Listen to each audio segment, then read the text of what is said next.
Welcome back students. हमने पिछले session में सिम्बायोटिक एसोसिएशंस पूरा किया था और ए सेल्यूलर ऑर्गेनिजम्स की बात की थी, जिसमें हमने वायरसेस डिस्कस किए थे। तो मैंने आपका mycorrhiza, lichen, viroid, prions and viruses वाला सारा सेगमेंट कवर कर दिया है।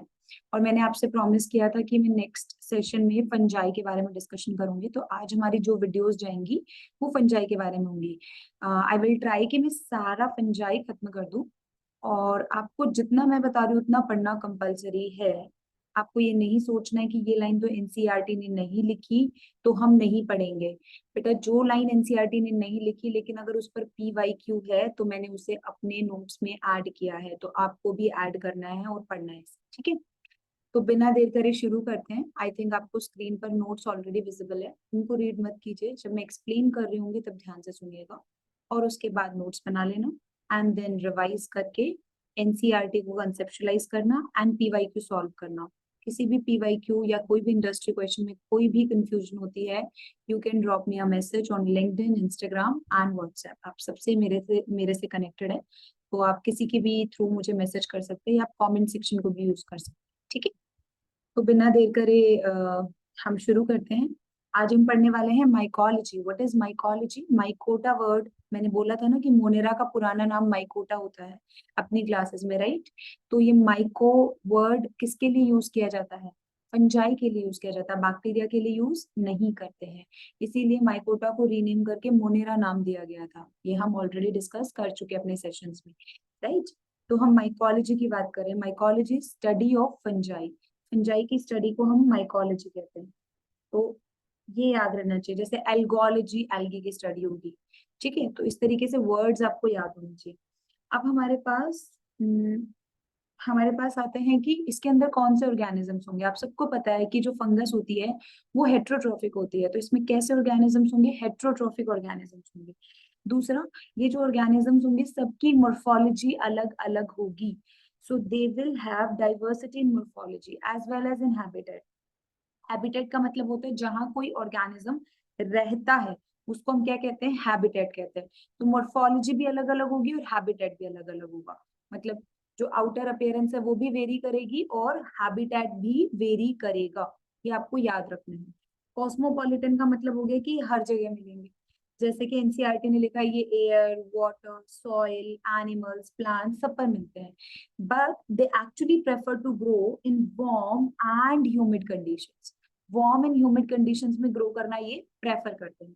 तो कॉस्मोपॉलिटन है, हर जगह मिलेंगे लेकिन वार्म एंड ह्यूमिड कंडीशंस में ग्रो करना प्रेफर करते हैं। और अगर इनको मॉइस्चर मिल जाए तो आप देखेंगे कि ये लेदर पर, वुड पर, पिकल पर, ब्रेड पर, सब पर ग्रो कर सकते हैं। That's why they are cosmopolitan in nature. they have different structures, तो diversity in morphology and diversity in habitat as well, सब जगह मिल पा रहे हैं, तो diversity in habitat as well। ये एनसीईआरटी की लाइंस है जो मैंने आपको अच्छे से एक्सप्लेन करी, आपको याद रहनी चाहिए। इसके अलावा इसके अंदर जनरली मल्टी सेल्यूलर ऑर्गेनिजम्स ही मिलते हैं और फिलामेंटस होते हैं। फिलामेंटस मतलब वर्टिकल ग्रोथ होगी, फिलामेंट लाइक ग्रोथ, ठीक है। सबको पता है फिलामेंट ऐसे जब हम वर्टिकल को स्ट्रक्चर बनाते हैं, सेल्स को इकट्ठा करके एक के ऊपर एक पाइल अप कर देते हैं तो वो फिलामेंट हो जाता है। तो मल्टी सेल्यूलर हो गया और फिलामेंटस हो गया, इतना आपको याद रखना है, भूलना नहीं। अब इसमें एक्सेप्शन होते हैं। एक्सेप्शन जैसे यीस्ट, जैसे कि सिनकाइट्रियम, आप अपने स्क्रीन पर देख पा रहे होंगे, यीस्ट एंड सिनकाइट्रियम। ये क्या है? ये यूनिसेल्युलर ऑर्गेनिज्म है। ये दोनों ही यूनिसेल्युलर ऑर्गेनिज्म है। तो अगर आपसे कोई लिख दे कि all fungus are multicellular, ये गलत हो जाएगा। फंगस यूनिसेल्युलर भी होती है, जैसे कि yeast and synchytrium. Is that clear? Okay. अब मैं आपको एक डायग्राम दिखाती हूँ। ये सिर्फ रफ डायग्राम है, एग्जैक्टली ऐसा ही दिखेगा फंगस जरूरी नहीं। तो मैंने बनाए छोटे छोटे फिलामेंट्स, ठीक है। थ्रेड दिखाई दे रहे होंगे आपको व्हाइट कलर के। तो ये जो थ्रेड होते हैं इनको हम बोलते हैं हाइफे। क्या नाम दिया जाता है? हाइफे। इंडिविजुअल थ्रेड को हम बोलते हैं हाइफे। आई थिंक आप सब ने पिकल में लगी हुई फंगस देखी होगी। अचार के डब्बे को थोड़ा सा ऑयल हटा के रख दो तो आप ऊपर ऊपर देखोगे व्हाइट कलर के थ्रेड से ग्रो हो जाते हैं। Those individual threads are known as hyphae. उन इंडिविजुअल थ्रेड्स को हम हाइफी कहते हैं। और ये एक थ्रेड दूसरे से जुड़ेगा, दूसरा तीसरे से, और एक नेटवर्क बन जाएगा जिसे बोला जाएगा माइसीलियम। तो फंगस बनी किससे? हाइफी से। और उसके अंदर नेटवर्क जो बनेगा वो क्या हो जाएगा, माइसीलियम। अब अगर कोई आपसे ये कह दे कि ऑल फंगस हैव माइसीलियम, गलत हो जाएगा। यूनिसेल्युलर फंगस के अंदर माइसीलियम नहीं मिलेगा, मतलब यीस्ट और सिनकाइट्रियम के अंदर माइसीलियम नहीं मिलेगा, याद रखना है आपको। तो जो हाइफे होते हैं उसके अंदर आपको दो तरीके के हाइफे मिलेंगे, या तो ए सेप्टेट होंगे या फिर क्या होंगे, सेप्टेट। ए सेप्टेट में मतलब सेप्टम नहीं मिलता, और सेप्टेट के अंदर सेप्टम मिलता है। अब जो बच्चे क्लास 11th में हैं उनको समझ नहीं आ रहा सेप्टम क्या होता है। बेटा आप एक फिलामेंट इमेजिन करो, एक वर्टिकल सा स्ट्रक्चर इमेजिन करो, हालांकि मैं हॉरिजॉन्टल दिखा रही हूँ, ऐसे वर्टिकल स्ट्रक्चर इमेजिन करो। अब अगर उसमें जगह जगह पर वॉल्स बनी है, ट्रांसवर्स वॉल्स बनी है, मतलब अगर मैं आपको डायग्रामेटिकली दिखाऊं तो ये एक फिलामेंट हो गया, और अगर इसके अंदर जगह जगह पर ट्रांसवर्स वॉल्स बनी है तो उस वॉल को क्या बोला गया है, सेप्टम बोला। तो अगर हाइफे के अंदर सेप्टम होता है तो सेप्टेट, और अगर नहीं होता तो ए सेप्टेट। तो एक सेप्टेट हो गया और एक ए सेप्टेट हो गया। सेप्टेट के अंदर भी दो कंडीशन होगी। जो सेप्टम है वो एक एक न्यूक्लियस के बाद है, मतलब एक न्यूक्लियस देन सेप्टम, एक न्यूक्लियस फिर सेप्टम, एक न्यूक्लियस फिर सेप्टम, एक न्यूक्लियस फिर सेप्टम, एक न्यूक्लियस फिर सेप्टम। अगर ऐसी सिचुएशन है तो वो यूनी न्यूक्लिएटेड हाइफे होता है। और अगर दो दो न्यूक्लियस के बाद सेप्टम है, मतलब दो न्यूक्लियाई फिर सेप्टम, दो न्यूक्लियाई फिर सेप्टम, दो न्यूक्लियाई फिर सेप्टम, दो न्यूक्लियाई फिर सेप्टम, दो न्यूक्लियाई फिर सेप्टम, तो वो क्या हो जाएगा, that would be by nucleate hype. उसको हम क्या बोलेंगे, बाई न्यूक्लिएटेड हाइप। तो सेप्टम का प्रेजेंट होना सेप्टेट कहलाता है, एब्सेंट होना ए सेप्टेट कहलाता है। और अगर ए सेप्टेट सिचुएशन है तो आपको ऐसे एक ट्यूब सी दिखेगी जिसमें बहुत सारे न्यूक्लियस भरे होंगे। इस ट्यूब को क्या कहेंगे, multi nucleated condition. Multi nucleated condition के लिए वर्ड क्या यूज किया जाता है, सीनोसाइट। मतलब न्यूक्लियर डिवीजन तो हुआ लेकिन साइटोकाइनेसिस नहीं हुआ, उसके लिए वर्ड क्या यूज किया जाता है, सीनोसाइट। सबको पता है karyokinesis is not followed by cytokinesis is known as coenocyte. उसे हम क्या कहते हैं बेटा, सीनोसाइट। ये ए सेप्टेट के अंदर मिलेगा क्योंकि उसमें सेप्टम नहीं है। जो first wall and second wall है बीच में कोई भी क्रॉस वॉल्स या ट्रांसवर्स वॉल्स नहीं है जिसे हम सेप्टम कहते हैं। तो सेप्टम का एब्सेंस ए सेप्टेट, सेप्टम का प्रेजेंस सेप्टेट। और सेप्टेट के अंदर एक एक न्यूक्लियस के बाद प्रेजेंट है या दो दो न्यूक्लियस के बाद प्रेजेंट है, दो कंडीशन। तो जब शुरुआत में माइसीलियम बनता है तो एक एक न्यूक्लियस के बाद ही सेप्टम होता है, तो उसे प्राइमरी माइसीलियम कहते हैं। ध्यान से समझिएगा, जो यूनी न्यूक्लिएटेड हाइफे होते हैं वो किस में मिलेंगे, प्राइमरी माइसीलियम में। वो प्राइमरी माइसीलियम क्या है, जब शुरुआत में बनेगा सेप्टम, जब शुरुआत में माइसीलियम बनता है तो उसके अंदर हर एक न्यूक्लियस के बाद सेप्टम देखने को मिलता है। लेकिन जब बाद में थोड़े दिनों बाद उसे देखोगे, मैच्योर होने के बाद देखोगे, तो यू वुड फाइंड कि दो दो न्यूक्लियस के बाद सेप्टम है। अब वो प्राइमरी माइसीलियम किस में कन्वर्ट हो चुका है, सेकेंडरी माइसीलियम में कन्वर्ट हो चुका है। ठीक है, तो प्राइमरी माइसीलियम सेकेंडरी माइसीलियम किस में यूज करते हैं हम, सेप्टेट के अंदर। ए सेप्टेट में वो यूज नहीं करते। Through out introduction of fungus हम चार क्लासेस का नाम लेंगे, फाइकोमाइसीट, बेसिडियोमाइसीट, ठीक है, एस्कोमाइसीट एंड ड्यूटेरोमाइसीट। दोबारा से बोल रही हूँ, फाइकोमाइसीट, एस्कोमाइसीट, बेसिडियोमाइसीट एंड ड्यूटेरोमाइसीट। ये चार हो गए बेटा, phyco, asco, basidio and deutero. ये चार माइसीट्स हमारे पास, याद रखना ये चार ग्रुप्स है फंगस के जो हम पढ़ने वाले हैं। तो जगह जगह मैं आपको एग्जांपल लिखवाऊंगी, मतलब ये उस ग्रुप की बात हो रही है। जैसे ए सेप्टेट के अंदर हमारे पास कंडीशन किसमें मिलेगी, फाइकोमाइसीट्स के अंदर, जबकि सेप्टेट के अंदर जो कंडीशन है वो किसमें मिल जाएगी, एस्को, बेसिडियो एंड ड्यूटेरोमाइसीट्स में। सेप्टेट किसमें मिलेगा, एस्को, बेसिडियो एंड ड्यूटेरो। तो हमारे पास चार ग्रुप थे। फाइको के अंदर ए सेप्टेट, सबसे पहले ए सेप्टेट कंडीशन थी, multi nucleated condition. And then organized condition आई, एस्को, बेसिडियो एंड ड्यूटेरो। तो ए बी डी, इनमें क्या मिलेगा, सेप्टम मिलेगा, A B D S, A B D S, BDS बोलते हो ना, बीडीएस एमबीबीएस बोलते हो ना। तो हमें बीडीएस नहीं करना है अनटिल अनलेस हम एमबीबीएस नहीं की सीट गेन नहीं कर पाते, राइट। तो बीडीएस वही है, A B D S, A B D S, asco, basidio and deutero. S में क्या आएगा, एस फोर क्या है बेटा, एस से, ऐसे हम बात कर रहे हैं कि सेप्टम प्रेजेंट है। तो सेप्टम एब्सेंट है। एक तो आपका सीधा क्वेश्चन बनता है किसमें सेप्टम एब्सेंट होता है, फटाफट सब टिक कर देंगे, फाइकोमाइसीट्स में होता है। किसमें सेप्टम प्रेजेंट होता है, एस्को, बेसिडियो एंड ड्यूटेरोमाइसीट्स में सेप्टम प्रेजेंट होता है, सिंपल। ठीक है, अब देखो अगर सेप्टम सिंपल है तो उसे सिंपल सेप्टेट बोलते हैं, और अगर डोली पोर है तो उसे डोली पोर सेप्टेट बोलते हैं। अब बच्चे कहेंगे मैम ये क्या कॉम्प्लिकेशन आ गया, एनसीईआरटी ने तो बोला ही नहीं इसके बारे में। देखो समझो इसको, अगर सेप्टम जो होता है ना, ऐसा नहीं होता कि एकदम कंप्लीट वॉल है, थोड़ा सा गैप रहता है। तो अगर इस तरफ से जो वॉल आ रही है और इस तरफ से जो वॉल आ रही है, उनके बीच में हल्का सा इस तरीके से गैप है, तो उसको हम सिंपल सेप्टेट बोलते हैं। लेकिन अगर वॉल जो है टर्मिनल पर इस तरीके से नोब लाइक स्ट्रक्चर्स बना लेती है, तो उसे हम डोलीपोर सेप्टम बोलते हैं। डिटेलिंग्स डोलीपोर सेप्टम की हमारे कोर्स में नहीं है, बट थोड़ी बहुत हम पढ़ेंगे जब मैं बात करूंगी बेसिडियोमाइसीट ग्रुप की। ठीक है, तो आपको ये समझना है कि सेप्टम सिंपल भी हो सकता है। जैसे ये वाला फोटो देखो, अगर इस फोटो को थोड़ा सा ध्यान से देखोगे तो आपको ये समझ आएगा कि there is a gap between between these two walls coming from opposite side, right. अगर मैं इसको जूम इन करके बनाऊं बेटा, कैसे बनाऊंगी इसे, ये देखो इस तरीके से जूम इन करके बनाऊंगी, तो ये किसका फोटो है, सिंपल सेप्टेट का फोटो है। और ये जो दूसरा फोटो ये किसका है, देखो ये मैंने बोला कि ये जो वॉल है ये इस तरीके से नोब लाइक स्ट्रक्चर बना लेती है, और ये दो नोब्स एक दूसरे के साथ ऐसे खड़ी रहेंगी। इसको हम बोलेंगे डोलीपोर सेप्टम। ये वाला सेप्टम क्या हो गया, डोलीपोर सेप्टम। तो एस्को बेसिडियो एंड ड्यूटेरो में क्या मिलता है, सिंपल सेप्टम मिलता है। और जो बेसिडियोमाइसीट है उसमें कुछ मेंबर्स होंगे रस्ट और स्मट फंजाई को छोड़कर। तो अभी के लिए हम ना ये हटा देते हैं ये, क्योंकि जब हम डिटेल पढ़ेंगे ना बेसिडियो की, तो मैं वहां बता दूंगी आपको। आप समझिए कि बेसिडियो के कुछ मेंबर्स में डोलीपोर सेप्टम भी मिलता है, बेसिडियो के कुछ मेंबर्स में सिंपल सेप्टम मिलता है, और एस्को एंड ड्यूटेरो में हमेशा क्या मिलेगा, सिंपल सेप्टम। और फाइको के अंदर तो सेप्टम मिलता ही नहीं है। एक बार इसका क्विक रिकैप कर लेते हैं। क्विक रिकैप क्या कहता है कि जो फंगस होती है वो जनरली मल्टी सेल्यूलर होती है, but there are exceptions, unicellular में यीस्ट एंड सिनकाइट्रियम। जो फंगस अगर मल्टी सेल्यूलर है तो वो फिलामेंटस स्ट्रक्चर्स बनाती है। उन फिलामेंटस स्ट्रक्चर्स को हम क्या कहते हैं, हाइफे।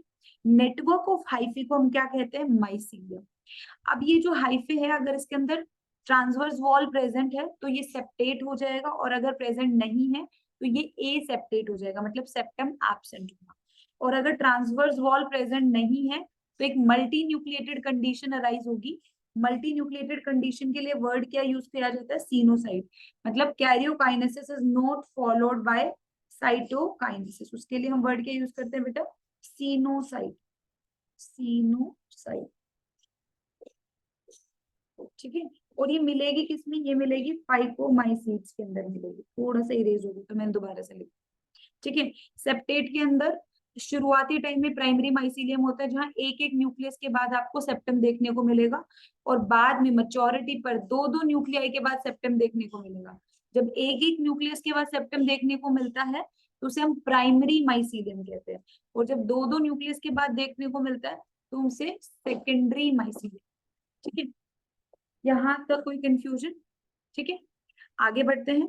सेप्टम जो है अगर सिंपल होता है तो सिंपल सेप्टेट हो गई, और अगर सेप्टम आगे आकर इस तरीके से नोब लाइक स्ट्रक्चर बना लेता है तो हम उसे क्या कहते हैं, हम उसे डोलीपोर सेप्टम कहते हैं। हम उसे डोलीपोर सेप्टम कहते हैं। सिंपल सेप्टम में A B D, ascomycete, basidiomycete and deuteromycete, and dolipore septum में मेंबर्स ऑफ बेसिडियोमाइसीट। फाइकोमाइसीट्स में तो सेप्टम होता ही नहीं, ठीक है।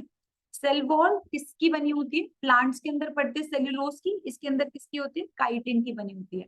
व्हाट इज काइटिन, बहुत सारे बच्चे बार बार पूछते हैं मैम काइटिन क्या होता है, काइटिन बताओ। A polymer of acetyl glucosamine. Acetyl glucosamine के पॉलीमर को काइटिन कहा जाता है, a polymer of acetyl glucosamine. Exception, exception क्या आएगा इसका, एक्सेप्शन होगा cell wall of oomaicids। oomaicids phycomycetes के अंदर एक ग्रुप होता है बेटा, मैंने आपको चार ग्रुप बताए थे, phyco, asco, basidio and deutero. Phyco के अंदर दो ग्रुप पड़ेंगे, oomaicid एंड zygomaicid। तो बोल रहे हैं कि जो oomaicid के मेंबर्स होते हैं उनमें जो वॉल होती है वो सेल्यूलोजिक होती है, इसलिए एनसीईआरटी ने काइटिन एंड पॉलीसेकेराइड लिखा है। आप देखने उसमें लिखा है काइटिन एंड पॉलीसेकेराइड, तो पॉलीसेकेराइड कौन सा, सेल्यूलोज। तो हमारे पास अगर एक स्टेटमेंट आते हैं कि all fungi have chitinous cell wall, गलत हो जाएगा। oomaicids are those fungi which do not have chitinous cell wall. उनकी सेल वॉल कैसी होती है बेटा, सेल्यूलोजिक सेल वॉल होती है, ठीक है। देन हमारे पास इसके न्यूट्रिशन के बारे में आता है। न्यूट्रिशन हमेशा हेट्रोट्रॉफिक मिलेगा, ऑटोट्रॉफिक न्यूट्रिशन नहीं होगा, इट कैन बी सेप्रोफाइट। आप सबको पता है, क्लास 10 से पढ़ते आए हो कि what is saprophyte, dead and decaying organic matter से अपना न्यूट्रिशन एब्जॉर्ब करने वाले ऑर्गेनिजम्स को हम सेप्रोफाइट्स कहते हैं। ठीक है, 10th क्लास में पढ़ा है कि ये फंगस है, ये अपने एंजाइम्स को बाहर रिलीज कर देगी और ये एंजाइम्स बाहर पड़े फूड को डाइजेस्ट कर देंगे और उसके बाद डाइजेस्टेड फूड को फंगस एब्जॉर्ब कर लेगी। क्या हम ऐसा करते हैं? नहीं। क्या मैं अपने एंजाइम्स बाहर रिलीज करती हूँ? नहीं। हम खाने को अंदर भेजते हैं जहां एंजाइम्स होते हैं, जबकि फंगस क्या करती है, पड़े हुए खाने के ऊपर एंजाइम सिक्रीट करती है और डाइजेशन के बाद, ये डाइजेशन बॉडी के बाहर ही हो रहा है, उसके बाद डाइजेस्टेड फूड को एब्जॉर्ब कर लेती है। तो सेप्रोफिटिक मोड ऑफ न्यूट्रिशन किसमें मिलेगा? फंगस के अंदर मिलेगा। देन दूसरा मोड ऑफ न्यूट्रिशन क्या होता है? पैरासिटिक। जो डिजीज कॉजिंग फंजाई होती है, जो एनिमल्स और प्लांट्स पर रहती है, उनमें पैरासिटिक मोड ऑफ न्यूट्रिशन मिलेगा, जिसमें वो अपने होस्ट से न्यूट्रिशन डिराइव करती है। एनसीईआरटी ने एग्जांपल दिया इंट्रोडक्शन में पक्सीनिया का। पक्सीनिया आपका डायरेक्ट क्वेश्चन कई बार आ चुका है एग्जाम में कि क्या कॉज करती है, ये वीट के अंदर रस्ट कॉज करती है। आप 12th में जाओगे तो इसके बारे में और भी पढ़ोगे। ठीक है, तो पक्सीनिया वीट के अंदर रस्ट कॉज करती है। ठीक है, अब वीट तो बताने की जरूरत नहीं है, राइट। सिम्बायोटिक, सिम्बायोटिक एसोसिएशन हम ऑलरेडी पढ़ चुके हैं अपने प्रीवियस सेशंस में। एल्गी के साथ इसका सिम्बायोटिक एसोसिएशन लाइकेन कहलाता है। रूट्स ऑफ हायर प्लांट्स के साथ इसका सिम्बायोटिक एसोसिएशन माइकोराइजा कहलाता है। Is that clear?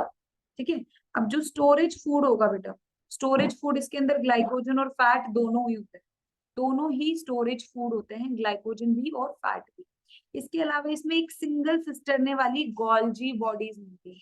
Single cisternae वाली गोल्जी बॉडीज मिलती है, मल्टीपल सिस्टर्नी नहीं होती। अगर याद हो, जब हम सेल पढ़ रहे थे तो हमने गोल्जी बॉडीज की बात करी थी, तो वहां एक सिंगल सिस्टर्नी होगी, यूनिसिस्टर्नल होती है।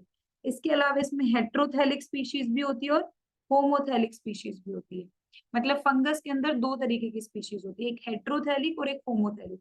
हेट्रोथेलिक अपने थैलस, थैलस क्या होता है, इनकी जो माइसीलियम है, इसके लिए थैलस वर्ड भी यूज किया जाता है।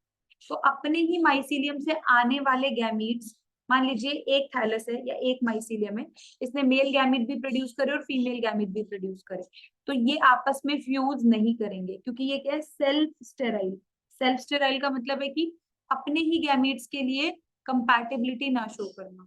तो अगर मेल थैलस की बात करूं और फीमेल थैलस की बात करूं, तो हमारे एक ही स्पीशीज है, लेकिन उसने अपनी स्पीशीज के लिए क्या शो किया? हेट्रोथैलिज्म, मतलब सेल्फ स्टेरिलिटी, मतलब खुद के गैमीट्स के साथ फ्यूजन नहीं शो करेगा। गैमीट कोई दूसरे स्पीशीज से आएगा तभी ये फ्यूजन शो करेगा, दूसरे थैलस से आएगा तो सेल्फ स्टेराइल थैलस का मतलब क्या हो गया? अपने थैलस से प्रोड्यूस होने वाले गैमीट्स के लिए कंपैटिबिलिटी ना होना, सेल्फ स्टेराइल होना, मतलब सेल्फ फर्टाइल ना होना। अब ये थैलस मेल गैमीट भी बना रहा था और फीमेल गैमीट भी बना रहा था, तो ये क्या आपस में फ्यूज कर सकते हैं? नहीं, नहीं कर सकते फ्यूज। ठीक है, तो ये हो गया self sterile thallus, heterothallic species. आपको डेफिनेशन बेस्ड क्वेश्चन आ जाते हैं, एग्जाम्पल तो कोई नहीं पूछेगा, बट म्यूकर और राइजोपस इसके एग्जाम्पल है। ये फाइकोमाइसीट्स के मेंबर है, म्यूकर एंड राइजोपस किसके मेंबर है? फाइकोराइज माइसीट्स की। देन आता है self fertile, self fertile thallus. Self fertile का मतलब क्या हो गया बेटा? जो अपने ही थैलस से बनने वाले गैमीट्स के लिए ही फर्टिलिटी शो करेगा या कंपैटिबिलिटी शो करेगा। तो इस थैलस ने मेल गैमीट भी बनाए और इसने फीमेल गैमीट भी बनाए, और ये आपस में क्या कर रहे हैं? कंपैटिबिलिटी शो कर रहे हैं, एंड लेटर उन्हें क्या बना देंगे? जाइगोट बना देंगे। तो अपने ही थैलस के लिए फर्टाइल हो गया ना, तो सेल्फ फर्टाइल हो गया। और अगर अपने ही गैमीट्स, अपने ही थैलस से बने गैमीट्स एक दूसरे से फ्यूज नहीं करते, तो सेल्फ स्टेराइल हो जाता है। एक दूसरे से फ्यूज नहीं करेंगे, जाइगोट नहीं बनाएंगे, तो सेल्फ स्टेराइल। तो हेट्रोथेलिक में सेल्फ स्टेराइल, तो अलग अलग थैलस से आने चाहिए गैमीट हेट्रोथेलिक में। और होमोथेलिक में सेल्फ फर्टाइल, अपने ही थैलस के गैमीट्स आपस में फ्यूज कर जाते हैं। होमोथैलिक, सेम थैलस के गैमीट आपस में फ्यूज कर जाते हैं, तो सेल्फ फर्टाइल। अगेन आपको एग्जाम्पल कोई नहीं पूछेगा, डेफिनेशन पता होना चाहिए, तो सीधे सीधे याद कर लो। हेट्रोथैलिक, दो अलग अलग थैलस के गैमीट ही कंपैटिबिलिटी शो करेंगे। होमोथैलिक, सेम थैलस के ही गैमीट कंपैटिबिलिटी शो कर देंगे। ठीक है, एग्जाम्पल मैंने लिख दिया, आपसे कोई पूछेगा नहीं तो आप इसको याद नहीं करेंगे। Examples are not important, definition important. ठीक है, फिर कैरियोकोराइसिस ऑफ माइटोसिस। माइटोसिस जो होता है उसका एक वेरिएशन है, ये किस में मिलता है, फंगस में देखने को मिलता है। इसकी डिटेलिंग्स आपको नहीं पढ़नी, नीट इसकी डिटेलिंग नहीं पूछता। लेकिन अगर आपको वर्ड एसोसिएट करने के लिए आ जाए, जैसे नीट ने स्फेरोजोम के बारे में क्वेश्चन पूछा हुआ है, जबकि हमारी एनसीईआरटी तो माइक्रो बॉडीज में स्फेरोजोम का जिक्र तक नहीं करती, राइट। तो कुछ चीजें हमें एक्स्ट्रा पढ़नी पड़ती है। तो सिर्फ नाम अगर आ जाए, what is karyochorisis, karyochorisis is a type of mitosis found in fungi, that's it. इसके ज्यादा डिटेलिंग मत कर। Type of mitosis which is found in fungi, ठीक है। अब हम एक बार क्विक रिकैप कर लेते हैं, देन एक नेक्स्ट वीडियो बना के मैं इसका पूरा रिप्रोडक्शन वाला पार्ट एक्सप्लेन करूंगी। तो अभी तक हमने इसके बारे में क्या क्या पढ़ा, हमने बताया आपको कि हम करने जा रहे हैं आज mycology which is study of fungi. इसमें हम बोलेंगे हेट्रोट्रॉफिक ऑर्गेनिजम्स होते हैं, इनकी मोर्फोलॉजी में भी बहुत ज्यादा डाइवर्सिटी मिलेगी, हैबिटेट में भी बहुत ज्यादा डाइवर्सिटी मिलेगी। ये कॉस्मोपॉलिटन होता है, हर जगह मिलेंगे। इनको वार्म एंड ह्यूमिड कंडीशंस बहुत अच्छी लगती है, तो जब भी इनको मॉइस्चर मिलेगा तो ये कहीं पर भी ग्रो हो जाएंगे अगर कंडीशंस थोड़ी वार्म। ये जनरली मल्टी सेल्यूलर होते हैं और फिलामेंटस ग्रोथ शो करते हैं, but there are unicellular, yeast and synchytrium. इसमें जो मल्टी सेल्यूलर फॉर्म्स होंगी वो हाइफे बनाएंगी, हाइफे के नेटवर्क को माइसीलियम कहते हैं। हाइफे में अगर सेप्टम प्रेजेंट नहीं हो तो ए सेप्टेट हो जाएगा, फाइकोमाइसीट्स एग्जांपल है। सेप्टम अगर प्रेजेंट है तो हमारे पास सेप्टेट सिचुएशन आएगी, एक एक न्यूक्लियस के बाद है तो प्राइमरी माइसीलियम का सेप्टेट है, और अगर दो दो न्यूक्लियस के बाद सेप्टम प्रेजेंट है तो सेकेंडरी माइसीलियम के अंदर ये आपको देखने को मिलेगा। और अगर सिंपल सेप्टेट कंडीशन है तो एस्को बेसिडियो एंड ड्यूटेरो में मिलती है। बेसिडियो के कुछ मेंबर्स में आपको डोलीपोर सेप्टम भी देखने को मिलता है। ज्यादा डिटेलिंग डोलीपोर और सिंपल की नहीं करनी, नाम ही याद रखनी है। सेल वॉल काइटिनस होती है लेकिन सब फंगस में नहीं होती। ऊमाइसीट जो कि फाइकोमाइसीट्स के अंदर एक सब ग्रुप है, उसमें आपको देखने को मिलेगी सेलुलोजिक सेल वॉल।